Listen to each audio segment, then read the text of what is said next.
जय जिनेन्द्र साथियों, छह डाला ऑनलाइन सीरीज में आप सभी का स्वागत है। आइएगा हम बात करें उससे पूर्व मंगलमय मंगलाचरण।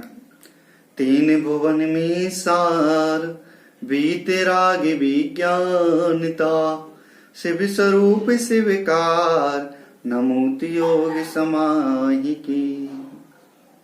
दौलत राम जी द्वारा रचित छह डाला नामक ग्रंथ, जिसमें हमारी बात दूसरी ढाल पर चल रही है।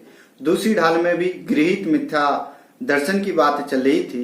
कल के पहले थोड़े बहुत हम सार को देखेंगे, उसके पूर्व हम क्लास को प्रारंभ करते हैं। गृहीत मिथ्या दर्शन के बारे में कहा था, जो कुगुरु कुदेव कुशास्त्र का सेवन करता है, उन पर श्रद्धान करता है, उन पर विश्वास करता है, वास्तव में वो गृहीत मिथ्या दर्शन कहा जाता है।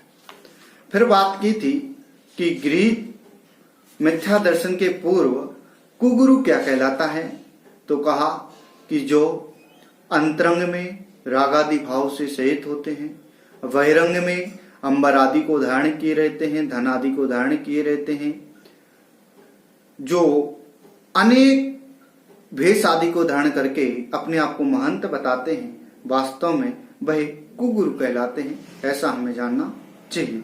इसके बाद हमने बात की थी कुदेव क्या कहलाते हैं। कुदेव के स्वरूप को हमने पढ़ा कि जो अंतरंग में रागादि भाव से मलिन होते हैं और जो बाह्य में गदादि चिन्हों के माध्यम से पहचाने जाते हैं, स्त्री आदि के माध्यम से पहचाने जाते हैं, जो अनेक जुत माने युक्त चिन्ह माने अनेक चिन्हों के आदि के माध्यम से जाने जाते हैं, वे हैं कुदेव। वह वास्तव में कुदेव कहे जाते हैं। जो इनकी सेवा करता है उनका निश्चित रूप से संसार का परिभ्रमण कभी नहीं आता। अर्थात हम चाहते हैं कि हमारे संसार का परिभ्रमण है, तो निश्चित रूप से हमें कुदेव आदि के मार्ग से बचना चाहिए। कुधर्म के स्वरूप को बताया था। द्रव्य हिंसा और भाव हिंसा ऐसी जो क्रियाएं हैं, उनको धर्म मान के जो क्रियाएं करता है, निश्चित रूप से वह होता है कुधर्म। और कुधर्म निश्चित रूप से जीव को सुख नहीं देता, दुख ही देता है। अर्थात ऐसी क्रियाओं से निश्चित रूप से क्या होना चाहिए, हमें बचना चाहिए। अर्थात ऐसे जो कुधर्म है, कुधर्म को जो मानने वाले हैं, उनसे भी हमें बचना चाहिए। याकु गृहीत मिथ्यात जान माने कुदेव कुशास्त्र कुगुरु, इन पर जो श्रद्धान करता है, इसी का नाम गृहीत मिथ्या दर्शन जानना चाहिए। फिर कहते हैं अब सुनी गृहीत जो है अज्ञान। अर्थात अब मैं गृहीत मिथ्या ज्ञान की बात करने जा रहा हूं, उसको निश्चित रूप से सुनना। आइएगा एक साथ हम छंद पढ़ेंगे। गृहीत मिथ्या ज्ञान का लक्षण। ज्ञान की जब भी बात आती है तो हमें ज्ञान की बात लेने के लिए आगम को प्रमाण लेना पड़ता है, शास्त्रों का प्रमाण लेना पड़ता है, क्योंकि शास्त्रों के आधार से, आगम के आधार से ही तो व्यक्ति ज्ञान करता है, गुरुओं की बात से ही तो ज्ञान करता है। वो कैसा नहीं होना चाहिए, उसको दौलत राम जी ने यहाँ पर बताया है। एकांते बाद दूषित समस्त विषयादि के पोषक आप सस्त, कपलादि रचित सुत को अभ्यास, सोहे को बहुदे नित्रास। एकांतवाद दूषित समस्त, जो एकांतवाद से दूषित है, मैला है, समस्त माने जो आगम, जो शास्त्र एकांतवाद से दूषित है, अर्थात जो ज्ञान एकांतवाद से दूषित है। एकांतवाद क्या कहलाता है? देखो, एक उदाहरण दिया जाता है। 4 जन्मांध व्यक्ति थे। 4 जन्मांध व्यक्ति एक बार हाथी को देखने, सब लोग हाथी की बात कर रहे थे। उन्होंने सोचा क्यों ना अपन सब मिलकर एक साथ हाथी को देखा जाए। एक जाता है, हाथी के पैर को पकड़ता है और हाथी के पैर को पकड़कर कहता है, हाथी जो होता है वह खम्मे जैसा होता है। एक हाथी की पूंछ को पकड़ता है, कहता है हाथी झाड़ू जैसा होता है। एक हाथी के पेट को पकड़ता है और कहता है हाथी दीवाल जैसा होता है।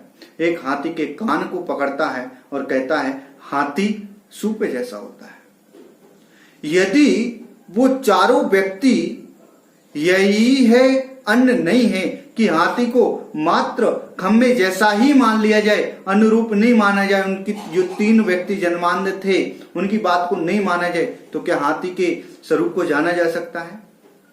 उसमें हमें अनेकांत ही लगाना पड़ेगा। ऐसे वस्तु जो है, वस्तु अनेकांतात्मक है, परंतु यह जीव उसे एकांत रूप समझता है, एक ही रूप अंगीकार करता है, जिसके कारण वास्तव में दुख पाता है। वही बात यहाँ पर कही गई। एकांतवाद दूषित समस्त, जो ज्ञान एकांतवाद से दूषित है, जिसमें विषयादिक पोषक आप शस्त, जिसमें विषयों की आशा को पुष्ट करने वाली बात को ही कहा गया।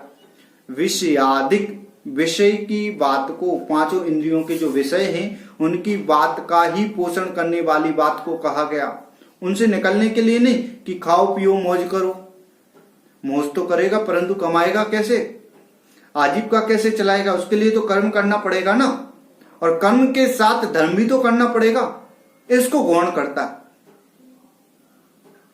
हाँ, तो वास्तव में ये वास्तव में ज्ञान नहीं हो सकता, ये तो वास्तव में कुज्ञान ही है। इसलिए कहा विषयादिक पोषक आप शस्त, जो विषयों की बात से, इंद्रियों की बात से क्या है, प्रशस्त, उनका ही पोषण कराने वाला है। आप प्रशस्त कहते हैं कि खोटा है। ज्ञान कैसा है भाई? खोटा है। क्यों है? कपलादि रचित सुत को अभ्यास, वो कपलादि के माध्यम से रचा गया है। जो सच्चे देव नहीं है उनके माध्यम से ऐसा शास्त्र रचा गया, तो वो सच्चा कैसे हो सकता है? अर्थात नहीं हो सकता। इसलिए कहा कपलादि रचित सुत को अभ्यास। कपलादि ने जो मान्यता मानी, उनको जो अच्छा लगा, धर्म क्या है ये नहीं, उनको जो अच्छा लगा वही धर्म है। उन्होंने पूर्वाग्रह का क्या नहीं किया, पूर्व में आचार्यों ने क्या कहा या बाद में आचार्यों के क्या कथन होंगे, उस बात को ध्यान में नहीं रखा। मात्र अभिमान के कारण, अपने मत को पुष्ट करने के कारण उन कपलादि ने एक सुत की रचना कर दी, और उनका जो अभ्यास करता है सो है कुबोध। वो सो माने वह है कुबोध, वह वास्तव में कुज्ञान है, बहुदेन त्रास। अर्थात जो ऐसे शास्त्रों का अध्ययन करता है निश्चित रूप से बहुत से दुख को प्राप्त करता है। आइएगा भावार्थ देखते हैं, सभी लोग देखेंगे किताब में।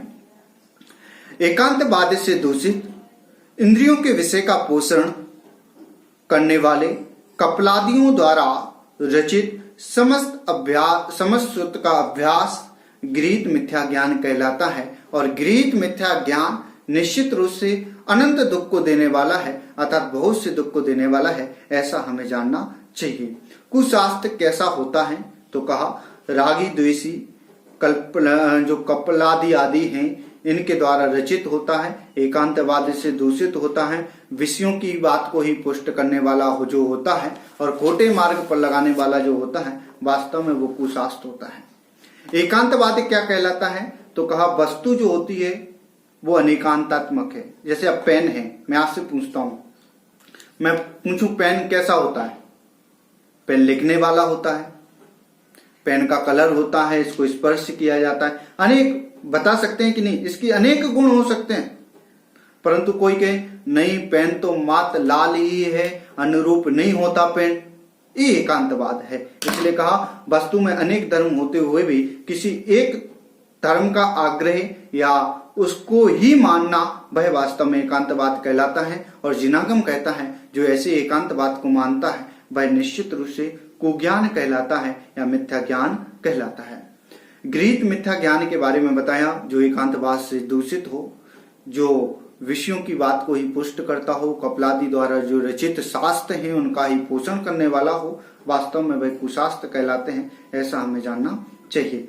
चलिएगा मिथ्या चारित्र क्या है, गृहीत मिथ्या चारित्र क्या है, उसके स्वरूप को जानते हैं। जो ख्याति लाभ पूजादि चाहे, धरि करन विविध विधि देह दाय, आत्म अनात्म के ज्ञान हीन, जे जे करने तन करन छीन। जो ख्याति लाभ पूजादि चाहे, जो अपनी ख्याति के लिए, प्रतिष्ठा के लिए, लाभ के लिए, कुछ थोड़े से लोभ के लिए, पूजा आदि के लिए कि मैं ऐसा कार्य करूंगा तो मेरी पूजा हो जाएगी, मैं पूज्य बन जाऊंगा, चाहे ऐसी चाहे जो करता है, धरि करन विविध विध देह दाय, धारण करता है। किसको धारण करता है? ऐसी चाह को धारण कर नाना प्रकार के देह दाह माने शरीर को आकुलता पहुंचाता है, शरीर को वेदन पहुंचाता है कि यदि मैं, ध्यान देना, यदि मैं क्या करूंगा, उपवास करूंगा तो लोग मेरी प्रसिद्धि करेंगे। ध्यान देना, उपवास अपने लिए किया था, लोगों की प्रसिद्धि के लिए नहीं किया था। इसलिए ऐसे भाव भी नहीं होना चाहिए, क्योंकि उपवास का अर्थ है आत्मा के समीप जाना। आपने कितने विषयों से हटकर सच्चे मार्ग पर लगे, वास्तव में वो उपवास है। परंतु व्यक्ति उल्टा करते हैं। क्या करते हैं कि जिस दिन उपवास करते तो टीवी के सामने लगे रहते हैं, मोबाइल में लगे रहते हैं। वास्तव में ये तो कुधर्म है, ये तो गृहीत मिथ्याचारित्र है, क्योंकि वास्तविकता में जो करना चाहिए था वो नहीं किया। पेपर में गए, पेपर में लिखना तो पूरा पेपर चाहिए था, परंतु 3 घंटे सोते रहे, बाकी टाइम पढ़ते रहे। 1 साल पूरे पढ़े, फिर भी अंक कितना मिलेगा? अंक 0 मिलेगा। ऐसे ही उपवास के दिन निश्चित रूप से धर्म की क्रियाएं करना चाहिए थी, परंतु धर्म की क्रियाएं नहीं की, अपने शरीर को भी किस किया। तो निश्चित रूप से देखो, वो मैं नहीं कह रहा, ये दौलत राम जी ने कहा, जो ख्याति लाभ पूजा आदि चाहे, जो ख्याति के लिए, लाभ के लिए, पूजा आदि के लिए ऐसी चाय को धारण करके अपने शरीर को अनेक वेदनाएं देता है। मात्र उपवास के माध्यम से नहीं, कोई भी क्रिया हो सकती है जिसके माध्यम से शरीर को वेदना पहुंच रही हो, धर्म के कार्य शून्य कर रहा है। आत्म अनात्म के ज्ञानहीन, आत्मा का स्वरूप नहीं जानता, शरीर का स्वरूप नहीं जानता, जीव अजीव के स्वरूप को ही नहीं जानता। आत्मा माने जो जानता हो, दिखता हो, सुख दुख का अनुभव करता हो, उसको पता ही नहीं है जीव क्या होता है, अजीब क्या होता है। इसलिए कहा आत्म अनात्म के ज्ञान ही, जो आत्मा और अनात्मा के ज्ञान से हीन है, ऐसी क्रियाओं को जो करता है, जे करनी माने जो जो क्रियाएं जो करता है, तन करण छीन, वो शरीर को ही कृष करने वाली होती है, शरीर का ही दुख देने वाली होती है, शरीर को ही दुख देने वाली होती हैं। और वास्तव में ऐसी क्रियाएं हैं गृहीत मिथ्या चारित्र कही जाती हैं। अर्थात ऐसे गृहीत मिथ्या चारित्र से हमें बचना चाहिए और वास्तविक धर्म की जो मूल्य क्रियाएं हैं उन्हें करना चाहिए। उपवास करना, उपवास अच्छी चीज है, परंतु उपवास धर्म के अकॉर्डिंग करना, जितनी शक्ति सामर्थ्य है उसके अनुसार करना, आकुलता ना हो ऐसे कार्यों को करना। निश्चित रूप से वो क्या होता है, आकुलता को कम जो क्रियाएं की जाती हैं उसका परिणाम उसका अनंत गुना बन जाता है, ऐसा भी जानना चाहिए। आगे की एक उद्देश्य रूप कहा है, इसमें कुछ जाना नहीं है, मातुपसंहार रूप दौलत राम जी ने 15वीं छंद को लिखा है, उसको मिथ्या चारित्र और संसार परिवहन के त्याग का उपदेश दिया है, उसे देखेंगे। ते सब मिथ्याचारित्र त्याग, अर्थात अब हमें गृहीत मिथ्या दर्शन, गृहीत मिथ्या ज्ञान, गृहीत मिथ्या चारित्र को त्यागना चाहिए। और जो हमारा पंथ है, अब आत्म के हित पंथ लाग, अर्थात हमें अपने पंथ में लगना चाहिए, अर्थात अपना ध्यान करना चाहिए। जग जाल भ्रमण को देहु त्याग, जग माने संसार के जाल जो भ्रमण कराने वाले पंच परावर्तन थे उनको त्याग देना चाहिए। अब दौलत निज आत्म सुपाग, अब दौलत राम जी कहते हैं कि निज आत्म सुपाग, देखो निज आत्म माने अपनी आत्मा का ही अच्छी तरह से जानना चाहिए, अच्छी तरह से उसी में लीन होना चाहिए, यही यहाँ पर उपदेश दिया गया। देखो एक बार फिर से देख लेंगे। जे सब मिथ्याचारित्र त्याग, जो ऐसी क्रियाओं को त्याग देता है निश्चित रूप से उसी का कल्याण होता है। और दौलत राम जी कहते हैं इसलिए मिथ्याचारित्र को त्याग दो। अब आत्म के हित पंथ लाग, अर्थात अपने निज पंथ की ओर अग्रसर हो। दौलत निज आत्म सुपाग, अर्थात जो हमारा पंथ है, जो हमारा निज पंथ है, उसमें ही हमें अपना लीन होना चाहिए, ऐसी बात यहाँ पर की गई है। भावार्थ देखेंगे। हे दौलत राम, उन सब गृहीत मिथ्याचारित्र को छोड़कर अब आत्मा की भलाई के मार्ग में लगो, संसार के जाल में भटकना छोड़ो और अपनी आत्मा में अच्छी तरह से लीन हो जाओ। यही वास्तव में यहाँ पर बात बताई है। निश्चित रूप से आपको दूसरी ढाल समझ में आई होगी। अगर आप चाहते हैं कि हम तीसरी ढाल भी समझें तो आप हमारी ऑनलाइन सीरीज से इसी प्रकार से जुड़े रहें। एक कक्षा का भी आयोजन हमारे माध्यम से किया जाता है, जूम ऐप्स के माध्यम से।